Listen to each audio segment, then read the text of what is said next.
বিশ্ব অর্থনৈতিক ফোরামের বার্ষিক সম্মেলনের তৃতীয় দিন সুইজারল্যান্ডের দোভাসে সাইডলাইনে বেশ কয়েকটি বৈঠকে অংশ নেন প্রধান উপদেষ্টা ডক্টর মোহাম্মদ ইউনূস। গণ অভ্যুত্থানে সংঘটিত অপরাধ তদন্ত করার জন্য জাতিসংঘের মানবাধিকার বিষয়ক হাইকমিশনার ভলকার টুর্ককে ধন্যবাদ জানান প্রধান উপদেষ্টা। টুর্ক বলেন, জেনেভায় জাতিসংঘের মানবাধিকার কমিশন অফিস থেকে জুলাই আগস্ট গণ অভ্যুত্থানে নৃশংসতার উপর তথ্য অনুসন্ধান প্রতিবেদন প্রকাশ করা হবে আগামী মাসেই। পরে মেটার গ্লোবাল অ্যাফেয়ার্সের প্রেসিডেন্ট স্যার নিক ক্লেগের সাথে বৈঠক করেন প্রধান উপদেষ্টা। এ সময় তিনি বলেন, শেখ হাসিনা ও তার সঙ্গে যুক্ত অলিগার্ক ও রাজনীতিবিদরা 15 বছরে বাংলাদেশ থেকে হাজার হাজার কোটি ডলার পাচার করেছে। তারা এখন বাংলাদেশ সম্পর্কে মিথ্যা তথ্য ছড়াতে ফেসবুককে ব্যবহার করছে। তাই বাংলাদেশে ফেসবুকে ভুয়া তথ্য মোকাবেলায় মেটাকে পদক্ষেপ নেওয়ার আহ্বান জানান প্রধান উপদেষ্টা।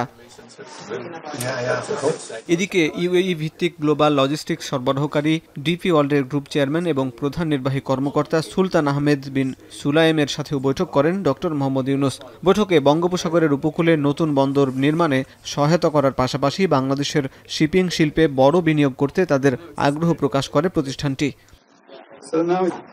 বিকাশে কম খরচে ক্যাশ আউটের লিমিট বেড়ে 50,000, প্রিয় এজেন্টও 2টা।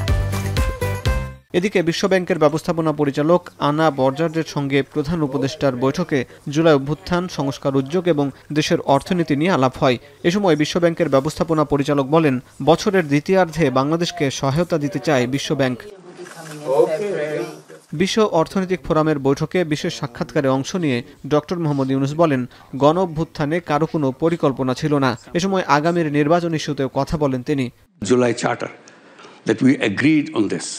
So on that basis of July Charter, we start taking action, including the election. What kind of election? Because unless we know what kind of election people want, we can't go into election. So we are waiting to hold the election. Now that the election report is coming up.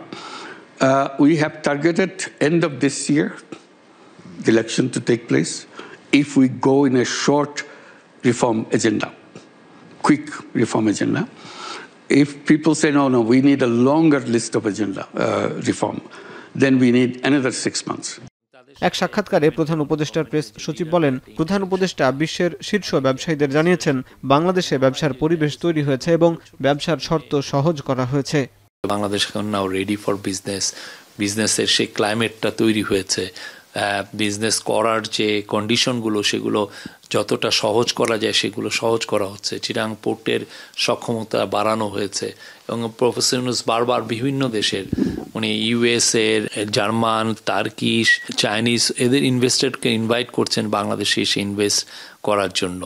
বিশ্ব অর্থনৈতিক ফোরামের বার্ষিক সম্মেলনের পাশাপাশি সাইডলাইনে 40টি কর্মসূচি শেষে আগামী 25 ফেব্রুয়ারি দেশে ফেরার কথা রয়েছে প্রধান উপদেষ্টার। হাসিব বিল্লাহ, এখন, ঢাকা।